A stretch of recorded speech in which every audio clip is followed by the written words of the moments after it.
Hi, the silence in the boardroom was loud enough to make my ears ring. I wasn't supposed to be in there. Hell, no one was, not at 11:03 p.m., with the lights dimmed and the quarterly projection still flickering on the screen like a half-forgotten ghost. But there I stood, alone in the stale conference air, holding a printed copy of a financial report I was never meant to see. My name wasn't on the distribution list. It hadn't been for months. It quietly started phasing me out, excluding me from key meetings, looping in younger hires who still needed my old templates to function. I'd only found the report because someone, probably the new junior analyst, uploaded it to the wrong shared drive. Rookie mistake. When I'd have caught in my sleep 5 years ago. But now it was just fuel. The numbers were doctored, obviously. Old black lines for projected savings by modernizing logistics operations, my department. Page after page of inflated estimates that made it look like we were hemorrhaging money under my leadership. Fictitious inefficiencies. Fabricated deadweight. I traced every manipulated cell back to Craig's initials. And then, halfway through reading, I felt it again, that creeping sensation. Like a presence just behind your shoulder. I didn't turn. I didn't breathe. You always did stay late. Craig's voice drifted in like smoke. Calm, practiced, polished, with a hint of cruelty tucked beneath. I slowly folded the report and turned. He was leaning in the doorway, no tie, sleeves rolled. He looked relaxed, but his eyes were watching me like a snake measuring distance. I suppose you saw it, he said, gesturing vaguely toward the paper in my hand. I said nothing. I didn't need to. He stepped in, slow and casual, as if we were two old friends meeting by accident. You built something great here, Sandra, truly, but the market's evolved. We need agility now. Automation. You understand, I could have laughed, I almost did. But instead, I walked past him, brushing his shoulder with just enough pressure to remind him I wasn't small. At the door, I paused. Funny, I said without looking back. You talk about automation like I didn't write half the code your shiny new team still relies on. Silence was confirmation. Back at my desk, I didn't pack up. I didn't cry. I didn't rage. I simply opened the terminal, accessed the old build archive, and began searching for it. I hadn't looked at the Sandra 1974 protocol in over a decade. It was a last resort, a failsafe, a whisper of defiance encoded so deeply that even our lead devs wouldn't know what to look for. It required a physical authentication key, a USB drive I hadn't touched in 15 years. I opened my bottom drawer, still there, wrapped in a velvet pouch like jewelry, and just as I reached for it, my monitor blinked. An incoming message. From Craig Townsend, subject, offboarding your job's obsolete, pack it up. No greeting, no signature. Just a line of cold betrayal sent to the woman who once pulled his division out of a $3 million hole with a week's notice and a bottle of cheap caffeine pills. I clicked the message closed, gently set the USB on the desk, and stared at it. I hadn't decided yet, but something inside me already had. By Monday morning, the parking lot outside Logistics HQ was buzzing, only not with people. The trucks weren't moving. Not a single one. They stood in tight rows like soldiers awaiting orders that would never come. Inside, a headache of epic proportions was building. The freight dashboards were blank. The dispatch schedules looped endlessly with spinning icons. And by 9:07 a.m., two separate VPs had called me, the supposedly obsolete employee, because none of the new hires could explain what was happening. I didn't answer. I sat in a cafe across the street instead, latte untouched, watching the chaos unfold through floor-to-ceiling glass. From that distance, it almost looked beautiful, like a machine deliberately grinding itself to a halt. No one had seen me enter the building the night before. No one knew about the key, not yet, but it wasn't about revenge. Not exactly. It was about accuracy. About showing him just how foundational I really was. They wanted automation. It could taste what happens when the system loses the one person who truly understood it. I watched Craig storm out of the building at 9:13, phone pressed so hard to his ear I thought it might crack.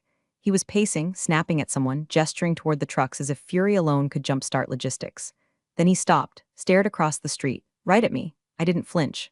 I just raised my coffee cup in a mock toast. The real twist hadn't come yet. That part I was saving. At 9:26, the company-wide alert went out, system anomaly, infrastructure teams investigating. At 9:29, the app backend went down. Inventory tracking vanished. I knew what they'd do next. They'd try to revert the version history. Undo the system freeze, but the rollback script, it needed a second key. Theirs was digital. Mine was physical, still in my coat pocket. By 10:04 a.m., the calls started flooding my personal number. Unknown, unknown, unknown. Then finally, Craig T. I let it ring, twice, then answered. Good morning, I said sweetly. What the hell did you do? His voice was hoarse like he hadn't slept. Good, I'm sorry, Craig, I thought I was obsolete. You know damn well this isn't funny. The trucks, warehouses, the whole system is dead. What did you trigger? I didn't trigger anything, I said. System just finally realized who wasn't there anymore. He was quiet for a second. Then lower, Sandra, if this is retaliation, you're putting us all at risk. I sipped my coffee. No, Craig, you put yourselves at risk when you decided the architect of your empire was disposable. I need you to come in. We can talk. He meant negotiate. But I wasn't ready to talk, not yet. Not until they felt it in their bones that something vital had slipped through their fingers. So I stood, walked calmly to the counter, and paid in cash.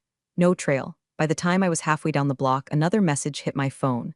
From C. Townsend, subject, urgent, what do you want? Now we were getting somewhere. The message sat on my screen like a blinking detonator. What do you want? It wasn't a question. It was a surrender wrapped in panic. He hadn't even bothered with a question mark. I didn't answer. Not yet. Instead, I made my way to the last place they'd ever expect to find me. The basement of the old Fulcrum West facility, long since retired and scheduled for demolition. I still had a keycard that worked on the rusted side entrance, a relic from when I'd spent 16-hour days in there building the system they now called Legacy. Funny word, legacy. They threw it around like a compliment right before they buried you with it. The server in sublevel B wasn't on the grid anymore. That was the point. It ran on backup power, isolated from the cloud-based infrastructure the execs worshipped like gospel. When Craig's team had migrated the mainframe, they'd assumed I let this one die. I didn't. I just made it disappear. I wiped the dust from the screen and booted it up. The fans groaned awake like something undead. After a few flickers, the console opened, and with it the real core, the unpolished, brutalist version of the software. Mine. No dashboards. No animations. Just raw data, pulsing like a heartbeat. I didn't plan to hold the company hostage. That would be illegal, but I did want them to squirm. So I typed 3 words into the command line, begin passive trace if they tried to reboot anything, reroute, override, this would show me. Back at HQ, Craig was scrambling. I knew his type, hyper-confident until cornered. And now he was running out of exits. His shiny young IT lead, Devin, be grasping for answers in a code base written before he could drive. And HR? Probably drafting press statements in case the media caught wind of a sudden logistics blackout. And still, the silence from me must have been maddening. I finally responded at 12:42 p.m. It's not about what I want, it's about what you took without asking. Seconds later, the phone rang again. I let it buzz once, twice, then answered. I'll give you whatever you need. Craig said quickly. Your job, stock, an apology, hell, a press statement. Just walk me through the reversal. I laughed once sharp. You still don't get it. This isn't a tantrum, it's an education. I don't have time for riddles, Sandra, that's the problem. You had all the time in the world, you just never used it to learn how any of this worked. A beat of silence. Then quieter, almost human, you're right, I underestimated you. That almost got me. Almost, but it was too late for humility. There's a warehouse in Dayton, I said calmly. Check the logs. You'll find a trail of discrepancies leading back to someone on your procurement team, someone who's been running double invoicing through dummy vendors for months. He was silent. I continued, you fired the one person who flagged it. You remember her? Mara, the woman you laid off for excessive sick days after her chemo. Still nothing, just breathing. You ignored that, buried it, just like you tried to bury me. I didn't know. You did, you just didn't care. I hung up. For now, I'd let him stew. The real confrontation was coming, and Craig had no idea that the system wasn't the only thing I'd wired for failsafes. He wasn't the only name on my list. I didn't go home that night. I didn't sleep. I drove, no destination, just the rhythm of the wheels and the flicker of yellow lights overhead. Rusted rest stop outside Bloomington became my war room. I parked in the back corner, angled away from the cameras, and flipped open my laptop. Craig was trying everything. His tech team had scrambled a patchwork rollback script. It worked for 2 minutes. Then the scheduler looped again. The inventory queue overflowed. Orders began duplicating, deleting, rewriting themselves like the system was hallucinating. They were clawing at shadows. That's when they made the first public move. At 2:14 a.m., the company's internal Slack channels lit up. A pinned message from Craig himself. Due to an unforeseen infrastructure failure, we are experiencing disruptions across our logistics network. We're working around the clock to restore service. We thank you for your patience. No mention of sabotage. No admission of error. Just vague, sterile crisis speak. But in the internal audit logs, buried deep, I saw something else, a name, Chloe Martinez. I hadn't thought about Chloe in years. Bright kid, quick learner. One of the last hires I personally mentored before the restructures began, and now she was in the system logs, querying rollback points I hadn't touched in a decade. Not Devin, not the CTO, Chloe, curious. I rerouted a copy of her session log through my trace protocol. Within seconds, I saw her screen in real time, like watching someone try to decode a landmine. But what caught my attention wasn't her mistakes. It was what she skipped.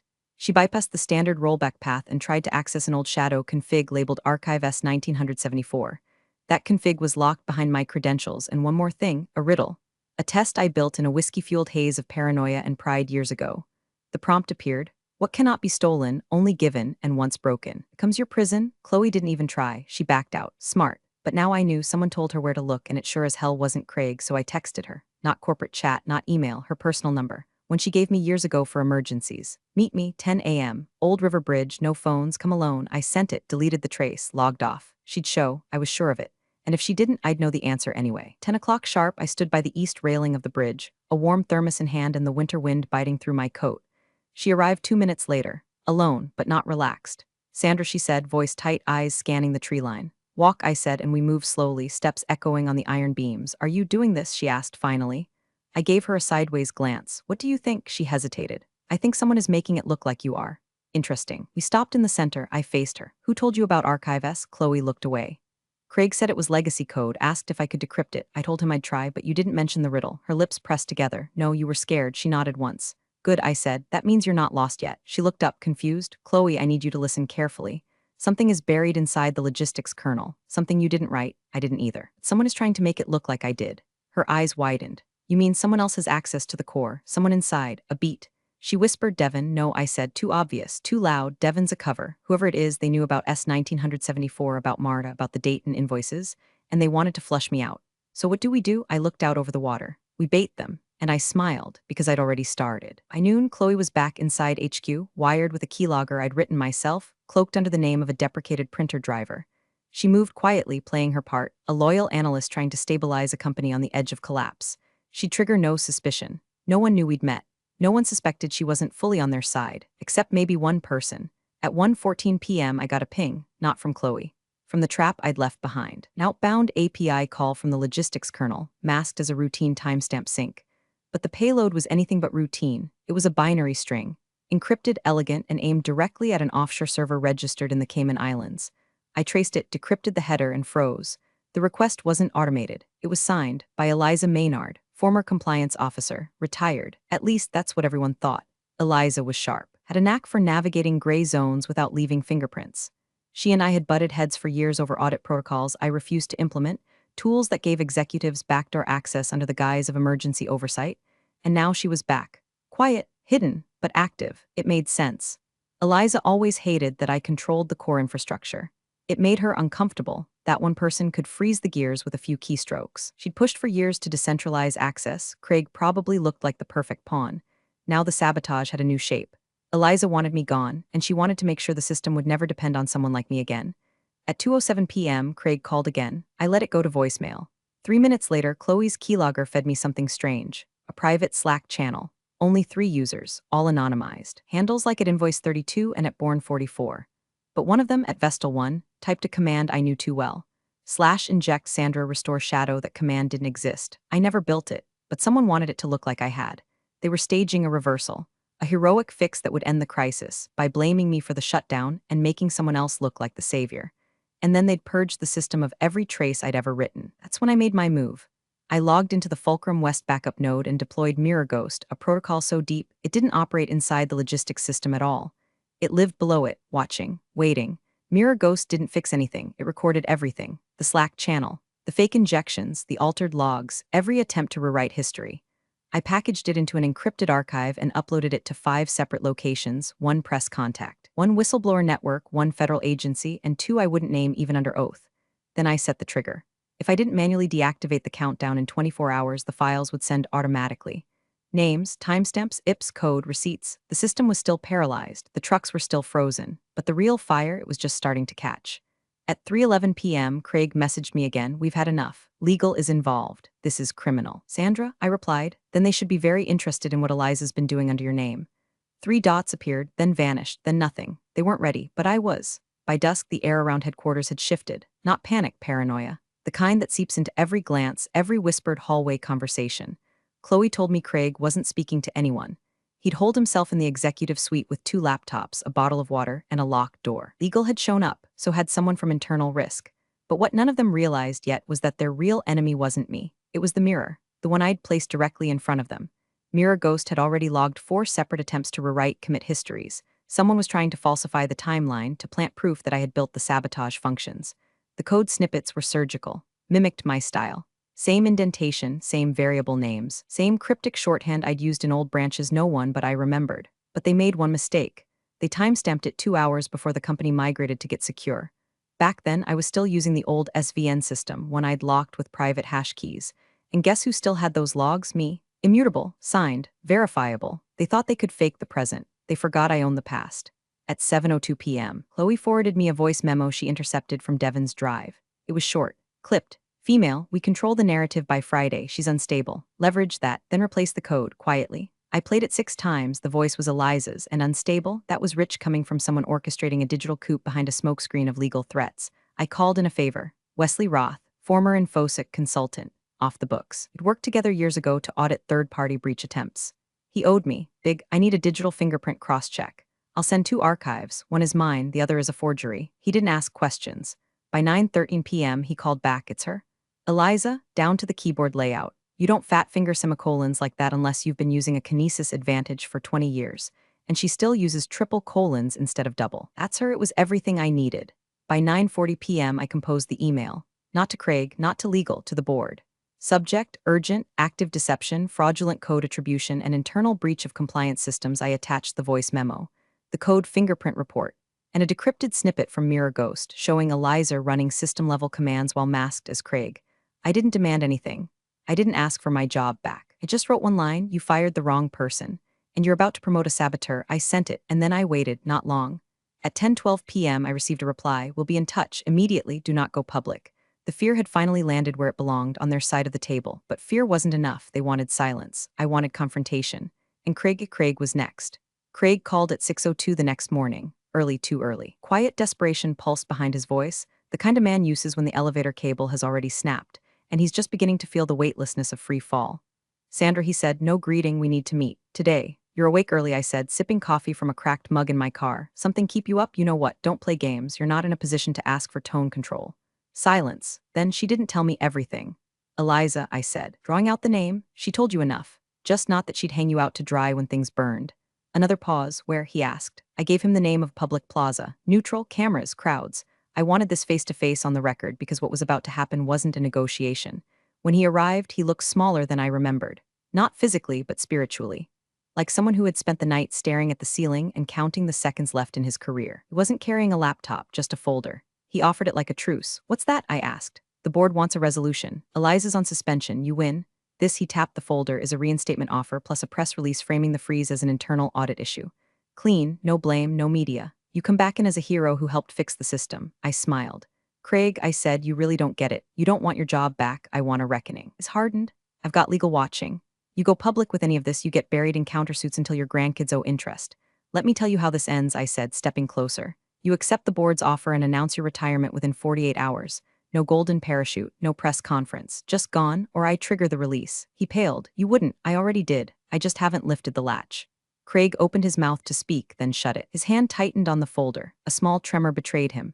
You were always like this, he said quietly. Always watching, always calculating. I thought I could contain you. You thought I was loyal, I corrected, but you never earned that loyalty. You mistook silence for submission. He looked at me for a long time, then offered the folder again, slower this time. I took it, leafed through the top pages, and tore them in half. We're past contracts, I said. This isn't paperwork. This is blood. As I turned to leave, he called out, what happens to me? I stopped. That depends, I said. If you disappear quietly, you get to fade into obscurity. If not, I turned, looked him dead in the eye. You become the villain in every headline, the architect of the most humiliating collapse in this company's history.